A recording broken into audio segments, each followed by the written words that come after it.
Я узнал, что повышение моей жены– плата за ее измену с боссом. Моя месть не заставила себя долго ждать. Всем привет, ребята! С вами Алексей. И сегодня не будет обзоров железа или разборов нового софта.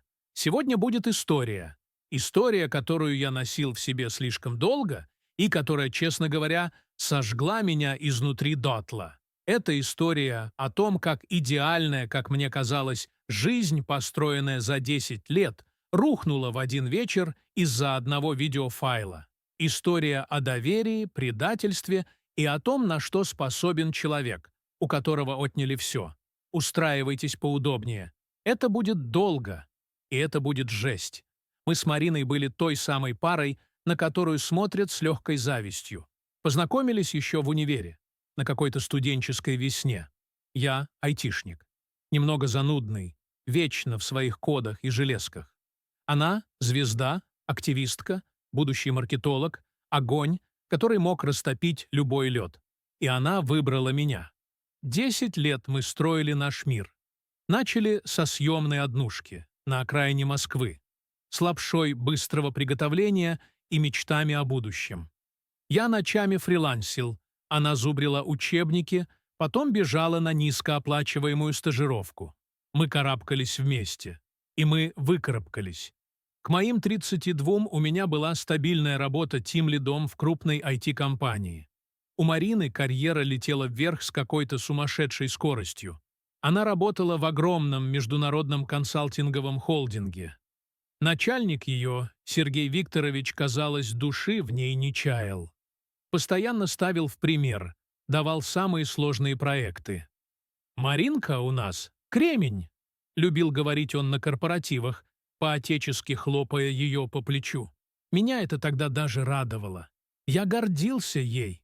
Гордился, как идиот. Последний год был особенно успешным для нее. Ее повысили до руководителя отдела. Наша мечта о собственной квартире в хорошем районе почти стала реальностью. Мы уже присматривали варианты, спорили о планировке, выбирали, где будет детская. Да, мы хотели детей. Я очень хотел. Но вместе с ее карьерным ростом в нашу жизнь начало просачиваться что-то чужое, едкое. Я сначала не придавал этому значения. Ну, задерживается на работе. Проект горит, дедлайны. Ну, командировки стали чаще. Международная компания — это нормально. Но потом появились мелочи. Знаете, те самые красные флажки, которые ты видишь, но отчаянно заставляешь себя игнорировать. Она стала какой-то отстраненной. Мы сидим вечером на кухне, я ей рассказываю про наш новый релиз, про баги, про смешной случай с Джуниором, а она смотрит в одну точку и кивает невпопад. Физически она здесь, со мной, а мыслями где-то за тысячи километров. Телефон. Телефон стал ее продолжением. Раньше он валялся где попало. Я мог спокойно взять его, чтобы позвонить себе, если свой не находил. Теперь он был всегда при ней, экраном вниз. Пароль, который я раньше знал, внезапно перестал подходить. Милый, это корпоративная политика безопасности. Нас обязали сменить все пароли на более сложные. Так она сказала. И я поверил. А что мне оставалось делать? Обвинить жену в чем-то, основываясь на пароле от телефона? Бред же. Потом появился новый парфюм. Дорогой, тяжелый, вечерний. Совершенно не в ее стиле. Я спросил, откуда он. А, это с презентации. Подарили всем руководителям отделов. Нравится? Она улыбнулась, но глаза не улыбались. Я сказал, что немного рисковат для меня. Больше она им не пользовалась, когда я был рядом. Апогеем стал наш юбилей. 10 лет со дня знакомства. Я готовился. Забронировал столик в нашем любимом ресторане, где делал ей предложение. Купил в подарок браслет, о котором она как-то обмолвилась. Весь день был в предвкушении. А в 6 вечера пришла СМС. «Котик, прости, завал. Сергей Викторович срочно собрал совещание по новому тендеру. Буду поздно, не жди. Целую». Я сидел в пустой квартире. смотрел на коробочку с браслетом и чувствовал, как внутри что-то обрывается. Это было не просто сорванное свидание. Это был символ. Символ того, что ее работа, ее босс, ее новая жизнь стали важнее нас. Той ночью я впервые не мог уснуть. Я лежал и слушал тишину, и эта тишина кричала о том, что я теряю ее. Но утром она пришла с огромным букетом ее любимых пионов. Извинялась, говорила, какой Сергей Викторович тиран, как ей было жаль. И я снова растаял, проглотил обиду. Убедил себя, что я просто накручиваю, что я эгоист, который не может порадоваться успехам жены. Вы когда-нибудь чувствовали этот холодок в животе? Знаете, о чем я говорю? Когда разум кричит тебе, что все в порядке, это просто твои параноидальные мысли.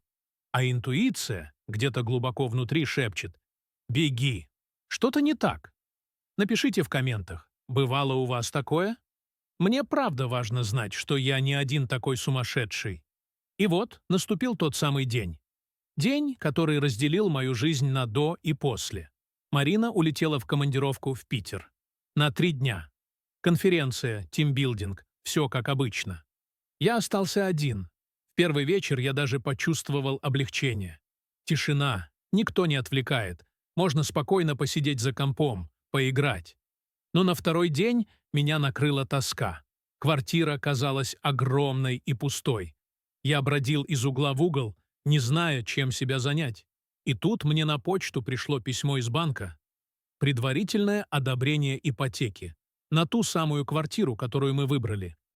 Для финального согласования нужно было предоставить пакет документов, включая справку о доходах Марины за последний квартал. Я знал, что она где-то на ее рабочем ноутбуке. Она редко его выключала. Он стоял на ее столе в кабинете. Я без всякой задней мысли зашел в ее комнату. Ноутбук был открыт. Я сел в ее кресло, почувствовал тонкий аромат того самого парфюма и включил его. Пароль. Тот самый, новый, сложный. Но я же айтишник, и я ее муж. Я знал ее девичью фамилию, кличку ее первой собаки, дату рождения ее мамы. Комбинация из всего этого сработала с 3-й попытки. Я почувствовал укол вины, будто влез в личное пространство, но тут же себя успокоил. Это же для нашего общего дела, для квартиры. Я открыл папку «Документы», потом «Работа», нашел нужную справку, скинул ее себе на флешку. Дело сделано. Уже собирался закрывать ноутбук, как мой взгляд зацепился за папку на рабочем столе. Название было странным. Архив СПБ-Конф 2206. Ну, думаю, материалы с конференции, в которую она сейчас улетела. Чисто из любопытства, посмотреть, чем они там занимаются, я кликнул. Внутри было несколько презентаций в PowerPoint, пара экселевских таблиц и один видеофайл. Название EMG 48171 AIM-OV. Стандартное имя для видео с айфона. Весил он прилично, почти гигабайт. «Наверное, запись выступления», — подумал я. Мне стало интересно посмотреть на свою жену в роли спикера. Она всегда так волновалась перед публичными выступлениями. Я дважды кликнул по файлу. Открылся плеер. Первые несколько секунд — темный экран, слышен какой-то шорох, невнятные голоса. Потом камера включается. Она лежит на кровати, видимо, телефон просто бросили на подушку, и он снимает потолок гостиничного номера. Я узнал этот потолок. Мы останавливались в этом отеле, когда ездили в Питер на выходные год назад. А потом я услышал ее смех. Тот самый, ее фирменный, с легкой хрипотцой, который я так любил.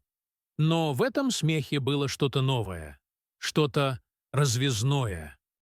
Ой, прекрати, Серёж, щекотно. Сереж?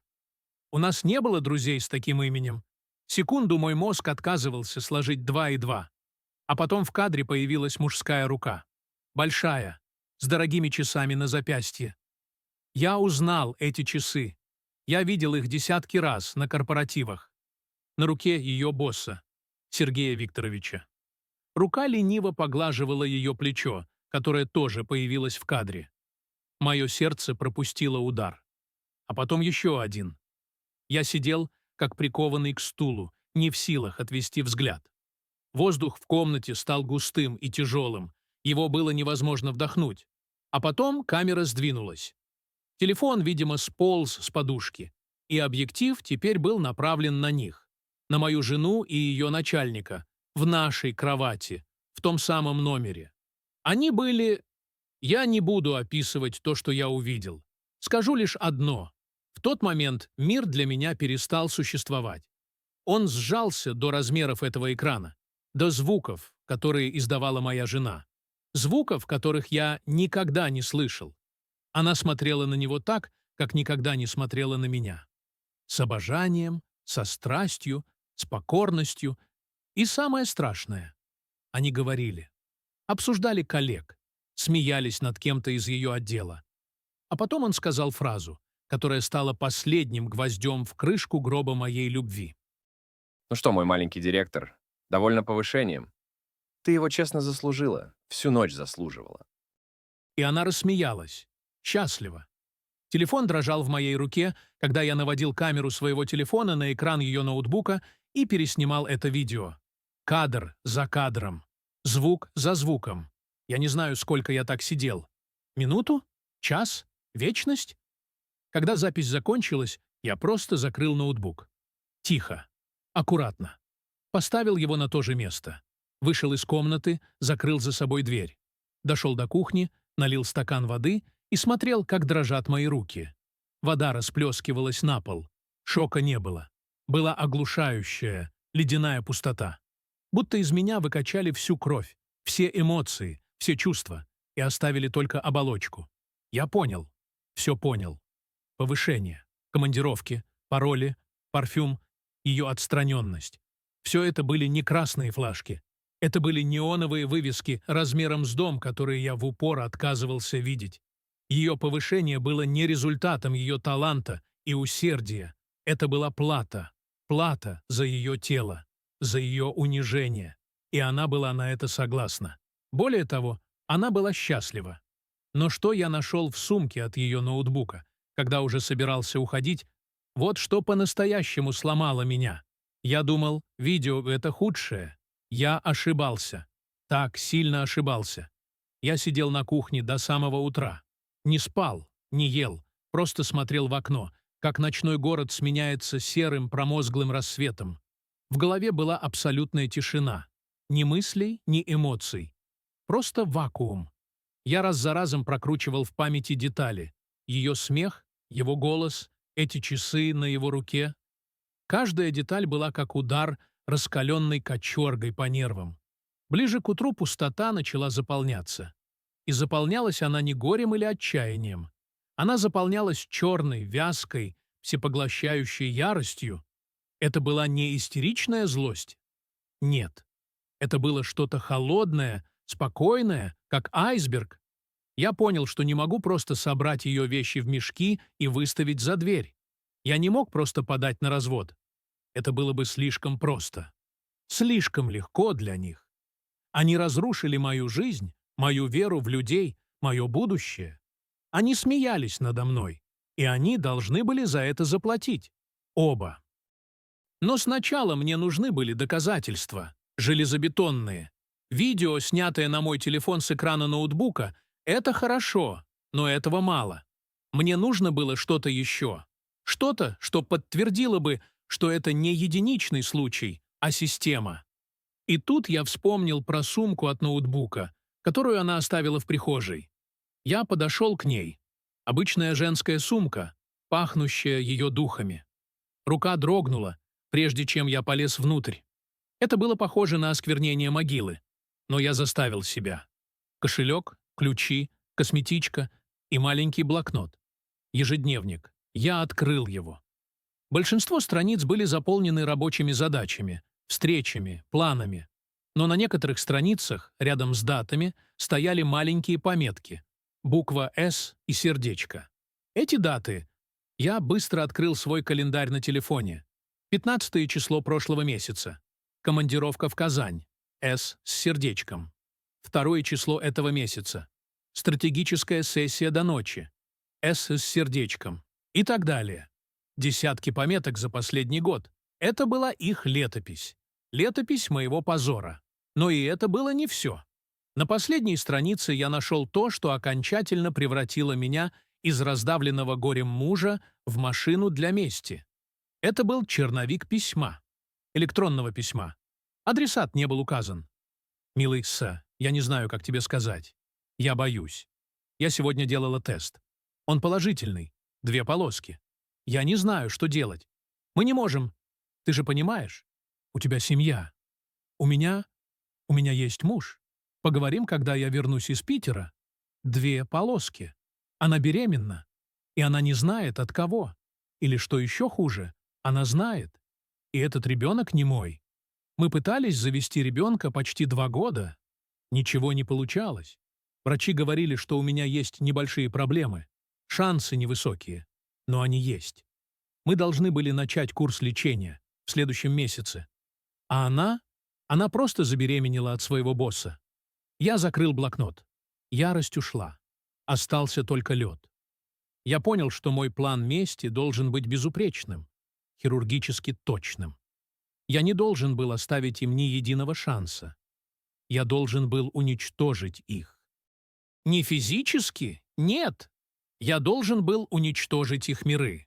Карьеру, репутацию, семьи. Все, что они так ценили. Первым делом я позвонил Диме. Мой лучший друг со школы. Единственный человек, которому я мог доверять. «Леха, ты чего в такую рань? Случилось что?» Его сонный голос в трубке звучал как привет из другой, нормальной жизни. «Дим, можешь приехать? Срочно! Это вопрос жизни и смерти», — сказал я. Мой голос был спокойным, но, видимо, в нем было что-то такое, что заставило его тут же проснуться. «Буду через 40 минут?» Пока я ждал его, я действовал как робот. Скопировал видео с ноутбука на зашифрованную флешку. Сфотографировал каждую страницу в ее ежедневнике с пометками. Сфотографировал черновик письма. Создал на своем компе отдельный, скрытый, зашифрованный том и перенес все улики туда. Удалил все следы своего пребывания на ее ноутбуке. Почистил историю, логи. Я заметал следы, как профессионал. Моя работа научила меня быть параноиком в вопросах цифровой безопасности. И сейчас это умение пригодилось как никогда. Когда приехал Дима, я молча посадил его на кухне, налил кофе и развернул к нему свой ноутбук. Я включил видео. Он смотрел, его лицо менялось от недоумения к шоку, а потом к отвращению и ярости. Когда видео закончилось, он несколько секунд молчал. «Сука! Леха, я его убью. Я их обоих убью». «Не надо никого убивать», — спокойно ответил я. «Это слишком просто. Я хочу, чтобы они жили долго, и чтобы каждый день своей жизни они жалели о том, что сделали. Мне нужна твоя помощь». И я изложил ему свой план. Дима слушал внимательно, не перебивая. Мой план был прост и жесток. Я хотел ударить по самому больному. Для Марины это была ее карьера, ее репутация девочки успеха. Для Сергея Викторовича его репутация и его семья. Я видел его жену на фотографиях в соцсетях. Миловидная женщина, 2 детей, счастливые семейные фото из отпуска. Он был образцовым семьянином. Эту иллюзию я и собирался разрушить. Дима оказался настоящим другом. Он не стал меня отговаривать. Он увидел лед в моих глазах и понял, что это бесполезно. Он просто сказал: «Что нужно делать?» план был в том, чтобы нанести удар во время главного события в их компании – ежегодной премии «Лидер года». Ее должны были проводить через 2 недели. И главным номинантом, как я узнал с корпоративного сайта, был, конечно же, Сергей Викторович. За выдающиеся успехи в развитии новых направлений. Ирония судьбы. Он должен был стоять на сцене, весь в белом, получать награду из рук генерального директора. В зале должен был сидеть весь топ-менеджмент, его команда, его жена. И именно в этот момент, в момент его триумфа, его жена, генеральный директор, HR-директор и несколько ключевых партнеров компании должны были получить на свою почту письмо. Анонимное. С одного из тех сервисов, которые невозможно отследить. В письме будет ссылка на облачное хранилище, а в хранилище — то самое видео. И фотографии страниц ежедневника. Без комментариев, без угроз, просто факты. «Мне нужно, чтобы ты помог мне с одной вещью», — сказал я Диме. «У Сергея Викторовича есть жена, Елена. Мне нужно знать о ней все, не для шантажа, а для того, чтобы понять, как сделать удар максимально болезненным. И мне нужен ее личный, нерабочий e-mail и e-mailы их начальства». Дима работал в смежной сфере. У него было много контактов. Он кивнул. Сделаю. Но, Лех, ты уверен? Назад дороги не будет. Ты разрушишь не только их жизни, но и свою окончательно. «У меня больше нет жизни, Дим», — ответил я. «Они у меня ее забрали в том гостиничном номере. Все, что у меня осталось, — это месть». Следующие дни превратились в шпионский триллер. Я жил на автомате. Марина звонила из командировки. Я отвечал, говорил, что скучаю, что люблю.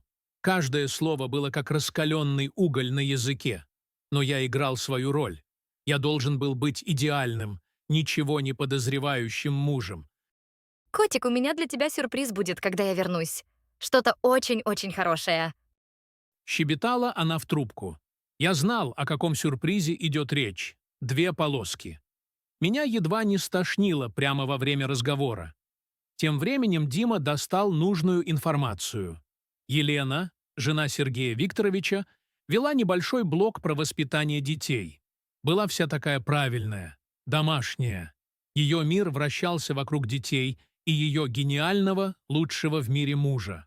Он нашел ее почту генерального, еще нескольких важных людей. Все было готово. Накануне возвращения Марины я сделал вторую часть своей подготовки. Я собрал все свои вещи. Абсолютно все. Одежду, компьютер, книги, даже свою любимую чашку. Я методично упаковал свою половину жизни в коробке и перевез их на съемную квартиру, которую Дима помог мне найти за 1 день. Когда я уходил из нашей квартиры, я обернулся. 10 лет. Вся моя сознательная жизнь прошла в этих стенах. Теперь это было просто чужое, холодное место. Я оставил на столе только одну вещь — обручальное кольцо. Следующая часть этого рассказа — самая сложная. Если вы еще не подписаны, самое время это сделать. Потому что то, что произошло дальше, это настоящий ад. Вы не захотите это пропустить. Марина вернулась на следующий день. Я ждал ее в пустой съемной квартире, глядя на экран ноутбука, где был открыт сайт с прямой трансляцией их корпоративной премии. Я приготовил все. Несколько анонимных почтовых ящиков, загруженное в облако видео, список адресатов. Оставалось только нажать кнопку «Отправить». Ее поезд прибывал в 7 вечера. Церемония награждения начиналась в 8.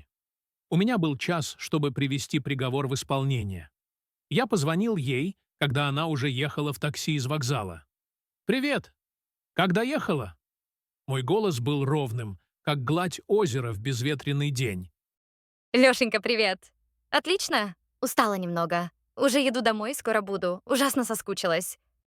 «Марин», — сказал я, делая паузу, — «домой тебе не надо. Я пришлю тебе адрес. Приезжай сюда». В трубке на секунду повисла тишина. Что-то случилось? У тебя странный голос. Где ты? «Я все объясню, когда ты приедешь. Просто приезжай». Я скинул ей адрес и отключился. Я не хотел скандала, не хотел криков и слез. Я хотел только одного, чтобы она была рядом со мной в тот момент, когда ее мир начнет рушиться, чтобы я мог видеть ее глаза. А потом я открыл ноутбук. Прямая трансляция началась. Нарядные люди, шампанское, смех. На сцене ведущий объявляет номинацию «Лидер года». Камера показывает крупным планом Сергея Викторовича. Он сидит в первом ряду, рядом с ним его жена Елена. Он самодовольно улыбается. Он на вершине мира. Ведущий произносит его имя. Зал взрывается аплодисментами. Он встает, целует жену в щеку и идет на сцену. В этот самый момент мой палец навис над кнопкой мыши. «Прощай, Марина», – прошептал я. И нажал. Письмо ушло. Она приехала через 15 минут. Я открыл дверь. Марина стояла на пороге с чемоданом, растерянно оглядывая незнакомый подъезд. Увидев меня, она нахмурилась. Лёш, что происходит? Что это за место? Почему ты не дома? Я молча отошел в сторону, пропуская ее в квартиру. Она вошла, и ее глаза расширились от удивления. Она увидела коробки с моими вещами. Она увидела пустые стены. Она увидела, что это не просто чужая квартира. Это мой новый дом. Что? Что все это значит? Лёша, объясни. В ее голосе появились истеричные нотки. Я не ответил. Я просто взял планшет со стола и протянул ей. На экране была открыта папка. В ней был один файл. EMG 44870 Art MOV. Она посмотрела на название, и я увидел, как кровь отхлынула от ее лица. Она стала белой, как бумага. Ее руки задрожали. Она подняла на меня глаза, полные ужаса и мольбы. Нет, Лёша, это не то, что ты думаешь. Я все могу объяснить. Не надо ничего объяснять, Марин. Мой голос был тихим, но твердым, как сталь. Я все видел, и я все слышал про повышение, которое ты честно заслужила всю ночь. Я видел, как в ее глазах рушится мир. Она открыла рот, но не смогла произнести ни звука. Она просто смотрела на меня, и в ее взгляде была целая гамма чувств. Страх, отчаяние, вина. А я повернул к ней экран своего ноутбука. Там все еще шла прямая трансляция. На сцене стоял ее любовник, Сергей Викторович, с наградой в руках и толкал благодарственную речь. Я хочу поблагодарить свою команду. Без вас этого бы не было. И, конечно, мою любимую жену Елену. Милая, эта награда — твоя заслуга. Камера показала его жену в зале.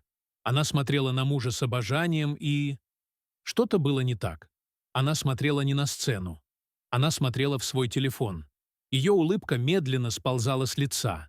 Ее глаза расширялись от ужаса. Я представил, как она открывает письмо, как она видит ссылку, как она нажимает на нее.